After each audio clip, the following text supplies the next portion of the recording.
Pronto, agora a gente já tem condições de avançar nos nossos estudos para saber como que as mais variadas folhas e os mais variados cátions vão se unir para gerar espécies de minerais diferentes. Então, as folhas tetraédricas vão se unir às folhas octaédricas, compartilhando um plano comum, né? Que pode ser ou de oxigênio apenas, ou de oxigênio e hidrogênio, porque a gente precisa neutralizar as cargas, lembrem-se disso. E as camadas podem ser compostas por uma folha tetraédrica e uma octaédrica, ou uma camada composta por uma folha octaédrica em meio a duas folhas tetraédricas. Então, eu dou essa dica para vocês. Eu prefiro usar o termo folha quando eu estou me referindo a uma estrutura só. Uma folha composta por tetraedros, uma folha composta por octaedros. A combinação dessas folhas vai gerar uma estrutura que eu prefiro chamar de camada. A camada TO ou a camada TOT. Por que eu uso essa distinção? Uma, porque é mais fácil fazer isso se você estiver usando a analogia do Lego. E duas, porque entre a camada TO e a próxima camada TO vai existir outra coisa aí que eu ainda vou apresentar para vocês.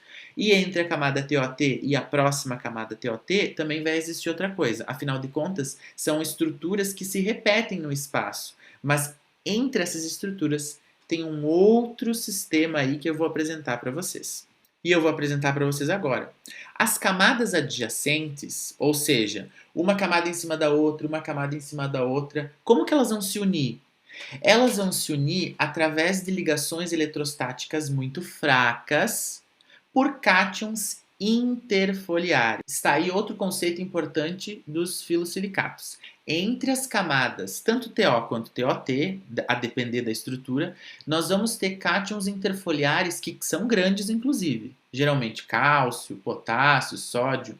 Eles estão aí para quê? Para neutralizar, para compensar as cargas eletrônicas resultantes das combinações de folhas tetraédricas com folhas octaédricas. Essa é a última parte da nossa história do Lego. É como se você estivesse construindo um bolo e esse fosse o último ingrediente. Para você chegar na estabilidade, na neutralidade eletrônica, melhor dizendo, você ainda precisa colocar outra coisa ali dentro, que é um cátion interfoliar. E onde ele vai estar? Ele vai estar entre as camadas TO ou TOT. Essas ligações entre as camadas adjacentes, elas são muito fracas. Inclusive pode ocorrer a entrada de cátions interfoliares ou saída de cátions interfoliares. Isso gera uma clivagem perfeita em uma direção. Então, paralelamente ao eixo C do cristal, você nunca vai ver uma clivagem, porque os filosilicatos têm apenas uma clivagem. Onde que está essa clivagem? Ela está perpendicular, os planos de clivagem estão perpendiculares ao eixo C dos minerais. Então vamos lá, vamos juntando conceitos, cristalografia, cristaloquímica e assim por diante.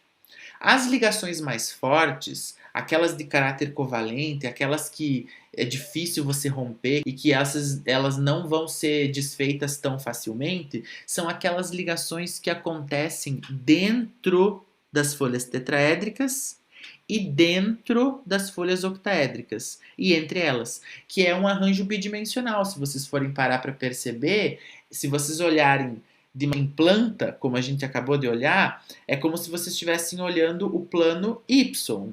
Agora, se vocês observarem longitudinalmente, em que você pode observar as folhas TO, TO, TO, ou no caso TOT, TOT, TOT, vocês conseguem ver um plano X, a direção X, na verdade. A direção Z é a que possui as ligações mais fracas, porque se você observar o eixo Z no espaço, assim, você vai ver que vai ter as repetições das folhas, que vai gerar camadas, vai ter a repetição das camadas, e entre elas vai ter os cátions interfoliares, que estão aí para fazer uma ligação mais fraca, neutralizar as cargas da estrutura, e vai gerar os planos de clivagem, que são perpendiculares ao eixo Z. E nesse caso, o eixo Z coincide com o eixo cristalográfico C, né? Ele é paralelo. Aqui eu tento representar para vocês a visão que eu conversei com vocês agora. Então, na imagem da esquerda, a gente consegue ver com clareza como que o eixo C vai se organizar. Você tem aqui uma estrutura que tem uma folha, aí tem uma folha octaédrica, aí tem outra folha tetraédrica. Vamos fingir que não existe essa estrutura aqui, tá, pessoal? Logo em cima, você vai ter cátions interfoliares, que vão estar ligados fracamente a essa estrutura, e novamente a camada vai se repetir aqui em cima. Então esse é o eixo Z. Você vê que o eixo Z tem ligações fracas entre as camadas. Agora, aqui na outra imagem, a gente consegue ver os outros eixos. Então, paralelo à face 001, você teria os eixos X e os Y. Então, é como se fosse assim, por exemplo, aqui é o eixo X e aqui é o eixo Y. E o eixo Z, ele está cortando essa estrutura toda, como se ele estivesse de pé. Por que é importante a gente entender, a gente se localizar na estrutura cristaloquímica e cristalográfica dos minerais? Porque dependendo de como você olhar, você vai ser apresentado com combinações diferentes de elementos ou de estruturas.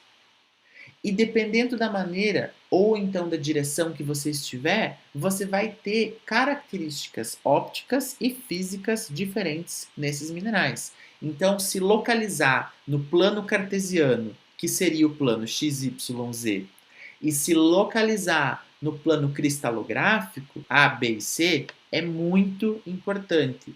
Por quê? Porque facilita o teu entendimento em relação a todos os silicatos, mas sobretudo em relação aos filosilicatos. E agora eu tenho a condição de apresentar para vocês os mais variados filosilicatos, porque eles são divididos e estudados em relação a essas variações de combinações, essas variações de cátions interfoliares, essas variações de ocupação do sítio octaédrico. Então agora a gente tem condição de entrar ali com mais propriedade nos mais variados tipos. Então, por exemplo, olha que interessante, nós temos uma classificação que leva em consideração o empilhamento e constituição das camadas. Argilominerais do tipo TO e argilominerais do tipo TOT. Quem que nós temos aqui? Bom, aí vai depender. Se no centro dos octaedros você tiver um cátion trivalente, você tem uma estrutura de octaédrica, como a da caulinita. Se dentro desses octaedros, no centro deles, tiver um elemento, um cátion divalente, você teria uma estrutura trioctaédrica. No caso, o grupo inteiro da serpentina. No TOT funciona a mesma coisa. Lembra que eu falei para vocês que a pirofilita é o filosilicato, um dos filosilicatos mais aluminosos? Bom, isso significa que no centro dos octaedros nós teríamos alumínio, que é um cátion trivalente. Isso significa que a pirofilita é um filosilicato dioctaédrico. Então vejam como é fácil entender e vejam como é fácil você traduzir diferentes classificações.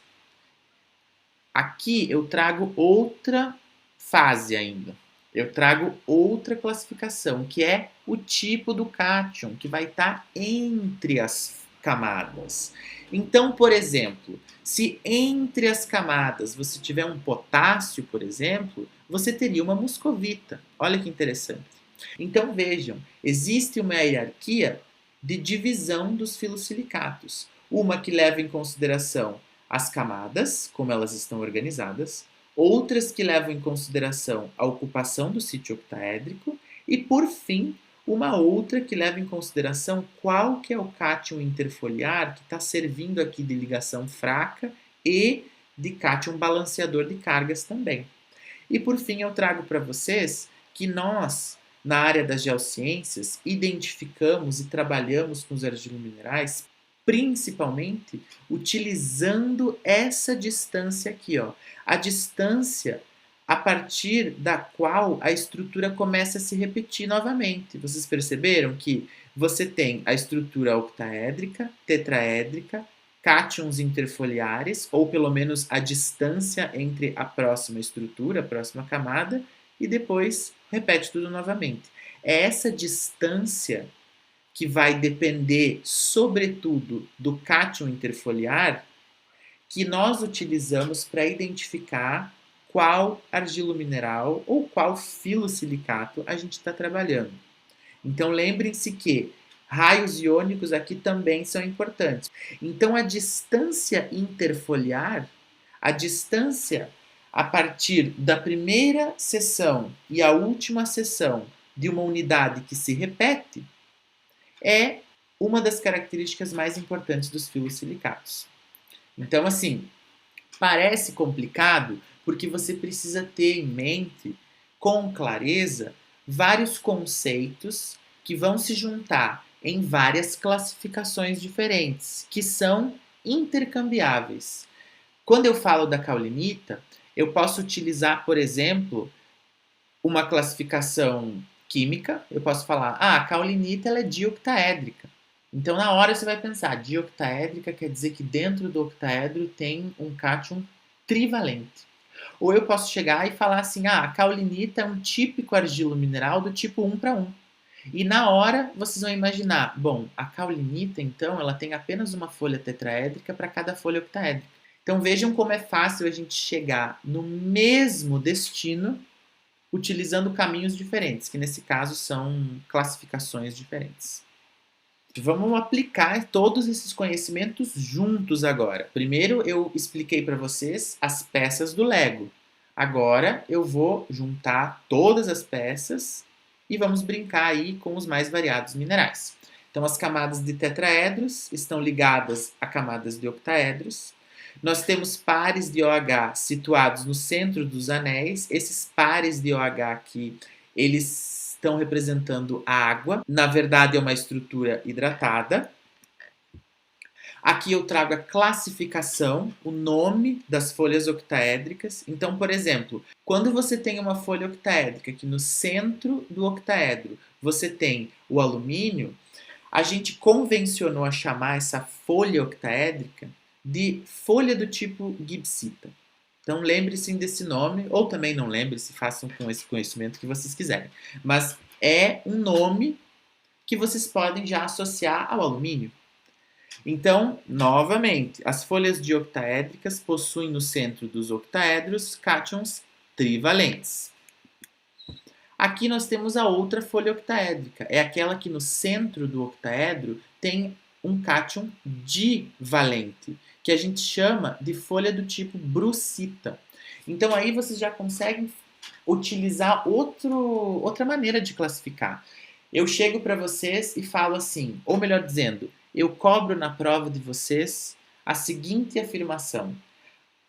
O argilomineral ou o filosilicato é classificado como tendo uma folha octaédrica do tipo brucita. Qual é a classificação desse argilomineral ou desse filosilicato? Veja que em um primeiro momento vocês não precisam saber que mineral é esse. Basta vocês saberem que as folhas octaédricas do tipo brucita são classificadas como sendo aquelas que têm magnésio no seu centro. Além disso, são aquelas que têm em sua estrutura, no centro do octaedro, cátions divalentes. Então vejam que é um outro tipo de nomenclatura. A gente pode utilizar sob outra ótica. É um recorte diferente da mesma coisa que a gente tem visto. E agora, para finalizar os nossos estudos a respeito da cristaloquímica dos filosilicatos, eu vou trabalhar com vocês na montagem do nosso Lego, em um plano 2D, em um primeiro momento. Então vamos lá. A gente tem uma estrutura aqui que está se repetindo. Vocês estão vendo que em qualquer lado que a gente olhe, em qualquer tira que a gente olhe aqui, é a mesma estrutura. Qual estrutura é essa? Bom, vamos ver a legenda, né? A esfera rósea é um silício e as esferas menores, meio azul, oxigênio. O que é uma estrutura que tem silício e oxigênio? Só pode ser os tetraedros, gente. Não tem outra explicação. Então, você está vendo aqui tetraedros. Você está vendo aqui folhas do tipo T. Então, vamos lá. Continuando o nosso experimento. Agora sumiram as folhas do tipo T e surgiu aí uma outra estrutura que, meu Deus do céu, Frankenstein. Calma, primeiro vamos ler a legenda. Nós temos aqui esferas maiores no centro, róseas, que são o alumínio. Nós temos esferas aqui menores, que a gente já sabe que é o oxigênio. E apareceu aqui, na mesma altura do oxigênio, umas esferas castanho, assim, que é o OH, a hidroxila. Bom, que estrutura é essa? Que além de ser a mesma aqui em todas as tiras, tem alumínio, oxigênio e OH. Só pode ser as folhas octaédricas, gente. Que nesse caso, a gente já sabe de cara que é uma folha octaédrica, classificada como uma folha octaédrica do tipo gibsita.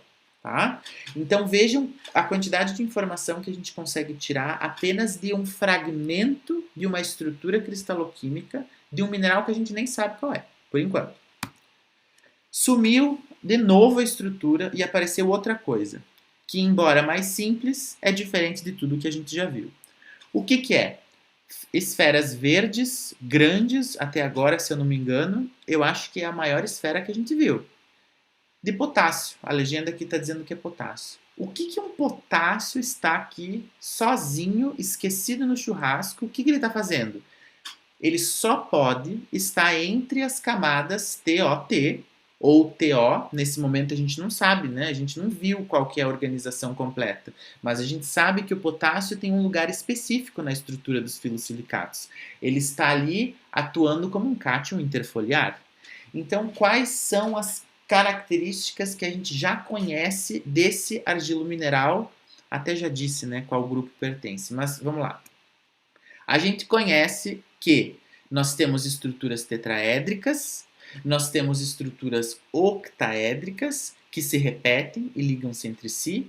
Além disso, nós sabemos agora que a estrutura é composta por camadas TOT, então a razão é 2:1. Nós sabemos que no centro dos octaedros existe alumínio, isso a gente sabe por causa da legenda, então a gente já pode fazer inferências ou até mesmo conclusões a respeito do tipo de folha octaédrica e da classificação em termos de ocupação octaédrica. Por fim, a gente vai ver todas as estruturas juntas interagindo. Então, esse sanduíche de camadas que a gente está vendo é a menor porção que não se repete da estrutura. Ou seja, uma folha tetraédrica, uma folha octaédrica, outra folha tetraédrica, e na base dela aí você tem os cátions interfoliares. Então a gente já sabe bastante coisa dessa estrutura. Quem é esse mineral? A ilita. A ilita é um filosilicato que pertence ao subgrupo dos argilominerais. Mas eu trouxe esse exercício para vocês por dois motivos. O primeiro deles é para vocês exercitarem tudo que a gente acabou de conversar sobre cristaloquímica e composição química e arranjo atômico de filosilicatos. E o segundo motivo, a segunda razão, é para vocês não se assustarem quando vocês observarem esse tipo de arranjo, esse tipo de imagem. Porque num primeiro momento pode ser super assustador vocês observarem um monte de esferas aí de tamanhos e cores diferentes interagindo entre si. Mas saibam que existe uma organização, existe um protocolo para visualizar essa estrutura. E dessa forma entender o que ela quer dizer para nós. Eu usei a ilita como exemplo, mas eu poderia ter utilizado todos e qualquer dos filosilicatos. Aqui tem outro. Agora não é um argilo mineral, agora é uma mica, no caso a muscovita. E a gente já sabe como que a muscovita é classificada. Por quê? Temos aqui folhas que se repetem, folhas TOT. Então é 2:1, já sabemos. Temos aqui que os cátions interfoliares entre as camadas adjacentes é o potássio. Então é uma muscovita, porque a muscovita em sua fórmula química tem potássio. E vejam como é fácil a gente entender a fórmula química de um filosilicato agora. Vocês têm aqui o OH, que representa a estrutura hidratada, a parte hidratada do filosilicato. Vocês têm os tetraedros, que podem ter, sobretudo silício, mas um pouco de alumínio também.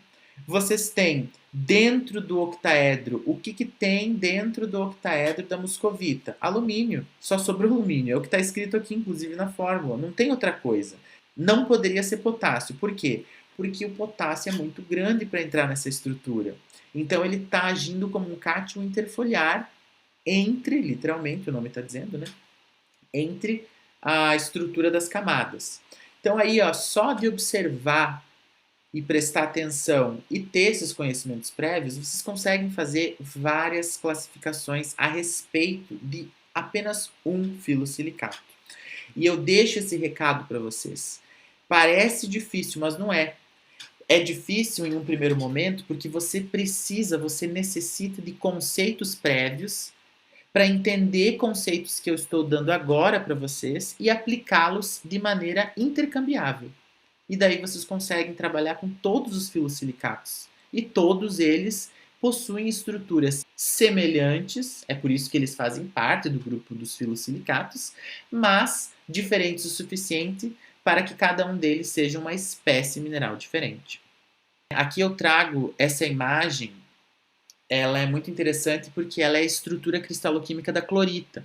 Então, agora que a gente tem o conhecimento de todas as partes do Lego, a gente pode desmontar e montar ele da maneira que a gente quer. Então, a gente vai montar uma clorita agora.